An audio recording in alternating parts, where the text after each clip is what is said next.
بسم اللہ الرحمن الرحیم۔ حضرت ابو العاص نبوت سے پہلے ایک دن رسول اللہ صلی اللہ علیہ وسلم کے پاس آیا اور کہا، میں اپنے لیے آپ کی بڑی بیٹی سیدہ زینب کا ہاتھ مانگنے آیا ہوں۔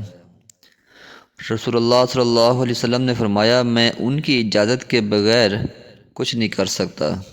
گھر جا کر رسول اللہ صلی اللہ علیہ وسلم نے سیدہ زینب سے کہا، تیری خالہ کے بیٹے نے تیرا نام لیا ہے، کیا تم اس پر راضی ہو؟ زینب کا چہرہ سرخ ہوا اور مسکرا دی۔ رسول اللہ صلی اللہ علیہ وسلم اٹھ کر باہر تشریف لے گئے اور ابو العاص بن ربیع کا رشتہ زینب کے لیے قبول کیا۔ یہاں سے محبت کی ایک داستان شروع ہوتی ہے جس میں مصیبتیں ہی مصیبتیں ہیں۔ ابو العاص سے زینب رضی اللہ تعالی عنہا کا بیٹا علی اور بیٹی امامہ پیدا ہوئے۔ پھر آزمائش شروع ہو جاتی ہے، کیونکہ ان کی شادی کے بعد نبی صلی اللہ علیہ وسلم پر وحی نازل ہوئی۔ آپ نے اعلان فرمایا کہ وہ اللہ کے رسول ہیں۔ ابو العاص کہیں سفر میں تھا، جب واپس آیا تو بیوی اسلام قبول کر چکی تھی۔ جب گھر میں داخل ہوا تو بیوی نے کہا، میرے پاس تمہارے لیے ایک عظیم خبر ہے۔ یہ سن کر وہ اٹھ کر باہر نکل گئے اور کہا کہ تم دوسرے عقیدے کی ہو چکی ہو، دور رہو اب مجھ سے۔ زینب خوف زدہ ہو کر ان کے پیچھے پیچھے باہر نکلتی ہے اور کہتی ہیں، میرے ابو نبی بنائے گئے ہیں اور میں اسلام قبول کر چکی ہوں۔ ابو العاص، تم نے مجھے پہلے کیوں نہیں بتایا؟ اب دونوں کے درمیان ایک بڑا مسئلہ پیدا ہوا جو کہ عقیدے کا مسئلہ تھا۔ زینب رضی اللہ تعالی عنہا نے کہا، میں اپنے ابو کو جھٹلا نہیں سکتی اور نہ ہی میرے ابو کبھی جھوٹے تھے، وہ تو صادق اور امین ہیں۔ میں اکیلی نہیں، میری ماں اور میری بہنیں بھی اسلام قبول کر چکی ہیں۔ میرا چچا زاد بھائی علی ابن ابی طالب بھی اسلام قبول کر چکے ہیں۔ تیرا چچا زاد عثمان بن عفان بھی اسلام قبول کر چکے ہیں۔ تمہارا دوست ابو بکر بھی اسلام قبول کر چکے ہیں۔ ابو العاص نے کہا، مگر میں نہیں چاہتا کہ لوگ یہ کہیں کہ اپنی قوم کو چھوڑ دیا، اپنے آباء و اجداد کو جھٹلایا۔ تیرے ابو کو ملامت نہیں کرتا ہوں، بس میں اپنی قوم سے دغا نہیں کروں گا۔ بہرحال ابو العاص نے اسلام قبول نہیں کیا، یہاں تک کہ ہجرت کا زمانہ آ گیا اور سیدہ زینب رسول اللہ صلی اللہ علیہ وسلم کے پاس آئیں اور فرمایا، اے اللہ کے رسول صلی اللہ علیہ وسلم، کیا آپ مجھے اپنے شوہر اور بچوں کے ساتھ رہنے کی اجازت دیں گے؟ رسول اللہ صلی اللہ علیہ وسلم نے فرمایا، اپنے شوہر اور بچوں کے پاس ہی رہو۔ وقت گزرتا گیا اور دونوں اپنے بچوں کے ساتھ مکہ میں ہی رہے، یہاں تک کہ غزوہ بدر کا واقعہ پیش آیا اور ابو العاص رضی اللہ تعالیٰ عنہ قریش کی فوج کے ساتھ اپنے سسر کے خلاف لڑنے کے لیے روانہ ہوا۔ زینب خوف زدہ تھی کہ اس کا شوہر اس کے ابا کے خلاف جنگ لڑے گا، اس لیے روتی ہوئی کہتی تھی، اے اللہ، میں ایسے دن سے ڈرتی ہوں کہ میرے بچے یتیم ہوں یا اپنے ابو کو کھو دوں۔ ابو العاص بن ربیع رسول اللہ صلی اللہ علیہ وسلم کے خلاف بدر میں لڑے۔ جنگ ختم ہوئی تو داماد سسر کی قید میں تھا۔ خبر مکہ پہنچ گئی کہ ابو العاص جنگی قیدی بنائے گئے ہیں۔ زینب پوچھتی رہی کہ میرے والد صلی اللہ علیہ وسلم کا کیا بنا؟ لوگوں نے بتایا کہ مسلمان تو جنگ جیت گئے، جس پر زینب نے سجدہ شکر ادا کیا۔ پھر پوچھا، میرے شوہر کو کیا ہوا؟ لوگوں نے کہا کہ اس کو اس کے سسر نے جنگی قیدی بنایا۔ زینب نے کہا، میں اپنے شوہر کا فدیہ بھیج دوں گی۔ شوہر کا فدیہ دینے کے لیے زینب کے پاس کوئی قیمتی چیز نہیں تھی، اس لیے اپنی والدہ ام المومنین حضرت خدیجہ رضی اللہ تعالیٰ عنہ کا ہار اپنے گلے سے اتار دیا اور ابو العاص بن ربیع کے بھائی کو دے کر اپنے والد صلی اللہ علیہ وسلم کی خدمت میں روانہ کر دیا۔ رسول اللہ صلی اللہ علیہ وسلم ایک ایک قیدی کا فدیہ وصول کر کے ان کو آزاد کر رہے تھے۔ اچانک اپنی زوجہ خدیجہ کے ہار پر نظر پڑی تو پوچھا، یہ کس کا فدیہ ہے؟ لوگوں نے کہا، یہ ابو العاص بن ربیع کا فدیہ ہے۔ یہ سن کر رسول اللہ صلی اللہ علیہ وسلم رو پڑے اور فرمایا، یہ تو خدیجہ کا ہار ہے۔ پھر کھڑے ہو گئے اور فرمایا، اے لوگو، یہ شخص برا داماد نہیں، کیا میں اس کو رہا کر دوں؟ اگر تم اجازت دیتے ہو تو میں اس کا ہار بھی اس کو واپس کر دوں۔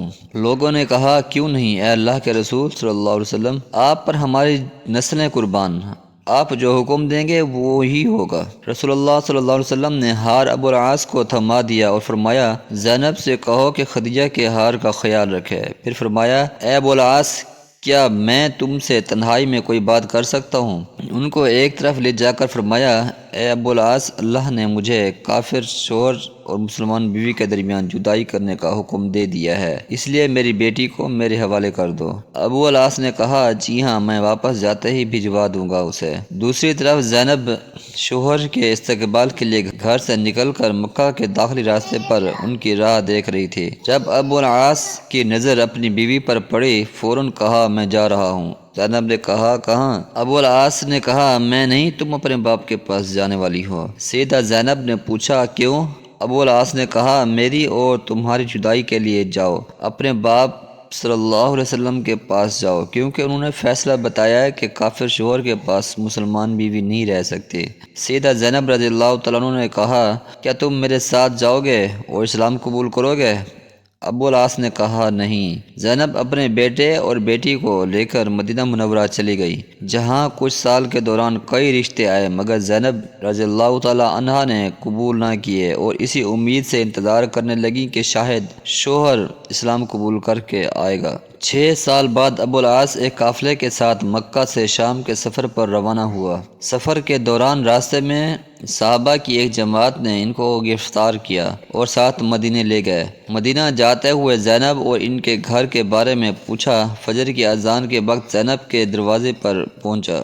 زینب نے ان پر نظر پڑتے ہی پوچھا کیا اسلام قبول کر چکے ہو؟ ابو العاص نے کہا نہیں۔ زینب رضی اللہ تعالی عنہا نے کہا ڈرنے کی ضرورت نہیں، تم مدینے کے والی صلی اللہ علیہ وسلم کی پناہ میں ہو۔ خالہ جات کو خوش آمدید، علی اور امامہ کے باپ کو خوش آمدید۔ رسول اللہ صلی اللہ علیہ وسلم نے فجر کی نماز پڑھائی تو مسجد کے آخری حصے سے آواز آئی میں ابو العاص بن ربیع کو پناہ دیتی ہوں۔ نبی صلی اللہ علیہ وسلم نے فرمایا کیا تم لوگوں نے سن لیا جو میں نے سنا ہے؟ سب نے کہا جی ہاں اے اللہ کے رسول صلی اللہ علیہ وسلم۔ سیدہ زینب رضی اللہ تعالیٰ عنہ نے کہا اے اللہ کے رسول صلی اللہ علیہ وسلم، ابو العاص میرا خالہ زاد ہے اور میرے بچوں کا باپ ہے، میں ان کو پناہ دیتی ہوں۔ رسول اللہ صلی اللہ علیہ وسلم نے قبول کر لیا اور فرمایا اے لوگو یہ برا داماد نہیں، اس شخص نے مجھ سے جو بات کی سچ بولا اور جو وعدہ کیا وہ نبھایا۔ اگر تم چاہتے ہو کہ اس کا مال واپس کر کے اس کو چھوڑ دیا جائے اور یہ اپنے شہر چلا جائے، یہ مجھے پسند ہے۔ اگر نہیں چاہتے ہو تو یہ تمہارا حق ہے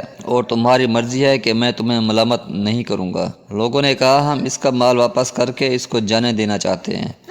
رسول اللہ صلی اللہ علیہ وسلم نے فرمایا اے زینب، تم نے جس کو پناہ دی ہم بھی اس کو پناہ دیتے ہیں۔ اس پر ابو العاص زینب کے ساتھ ان کے گھر چلے گئے اور رسول اللہ صلی اللہ علیہ وسلم نے زینب سے فرمایا اے زینب ان کا اکرام کرو، یہ تیرا خالہ زاد اور بچوں کا باپ ہے، مگر یہ تمہارے قریب نہ آئے کیونکہ یہ تمہارے لیے حلال نہیں ہے۔ اب گھر جا کر حضرت زینب رضی اللہ تعالی عنہا نے ابو العاص بن ربیع سے کہا اے ابو العاص جدائی نے تجھے تھکا دیا ہے، وقت سے پہلے بوڑھا کر دیا ہے، کیا اسلام قبول کر کے ہمارے ساتھ رہو گے؟ ابو العاص نے کہا نہیں۔ اپنا مال لے کر مکہ روانہ ہو گیا۔ جب مکہ پہنچا تو کہا اے لوگو یہ لو اپنے اپنے مال، کیا کسی کا کوئی مال میرے ذمہ ہے؟ لوگوں نے کہا اللہ تمہیں بدلہ دے، تم نے بہتر وعدہ نبھایا۔ ابو العاص نے کہا میں گواہی دیتا ہوں کہ اللہ کے سوا کوئی معبود نہیں اور محمد صلی اللہ علیہ وسلم اللہ کے رسول ہیں۔ اس کے بعد مدینہ روانہ ہوا اور جب مدینہ پہنچے تو پھر فجر کا وقت تھا۔ سیدھا نبی صلی اللہ علیہ وسلم کے پاس گئے اور کہا کل آپ صلی اللہ علیہ وسلم نے مجھے پناہ دی تھی اور آج میں کہنے آیا ہوں کہ میں گواہی دیتا ہوں کہ اللہ کے سوا کوئی معبود نہیں اور آپ صلی اللہ علیہ وسلم اللہ کے رسول ہیں۔ ابو العاص نے کہا اے اللہ کے رسول صلی اللہ علیہ وسلم، کیا زینب کے ساتھ رجوع کی اجازت دیتے ہیں؟ میں تھک چکا ہوں اب جدائی سہتے سہتے۔ اللہ اکبر۔ جناب رسول اللہ صلی اللہ علیہ وسلم نے ابو العاص کا ہاتھ پکڑ کر فرمایا آؤ میرے ساتھ۔ زینب کے دروازے پر لے جا کر دروازہ کھٹکھٹایا اور زینب سے فرمایا یہ تمہارا خالہ زاد واپس آیا ہے، اسلام قبول کر چکا ہے، تم سے رجوع کی اجازت مانگ رہا ہے، کیا تمہیں قبول ہے؟ سیدہ زینب رضی اللہ تعالی عنہا کا چہرہ سرخ ہوا اور مسکرا دی۔ عجیب بات یہ ہے کہ اس واقعے کے صرف 1 سال بعد سیدہ زینب کا انتقال ہوا، جس پر حضرت ابو العاص رضی اللہ تعالی عنہ زار و قطار بچوں کی طرح رونے لگے۔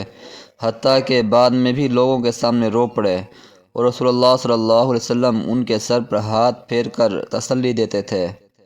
جواب میں حضرت ابو العاص رضی اللہ تعالیٰ عنہ کہتے، اے اللہ کے رسول صلی اللہ علیہ وسلم، اللہ کی قسم زینب کے بغیر دنیا میں زندہ نہیں رہ سکتا، اور 1 سال کے بعد ہی ابو العاص بھی انتقال کر گئے۔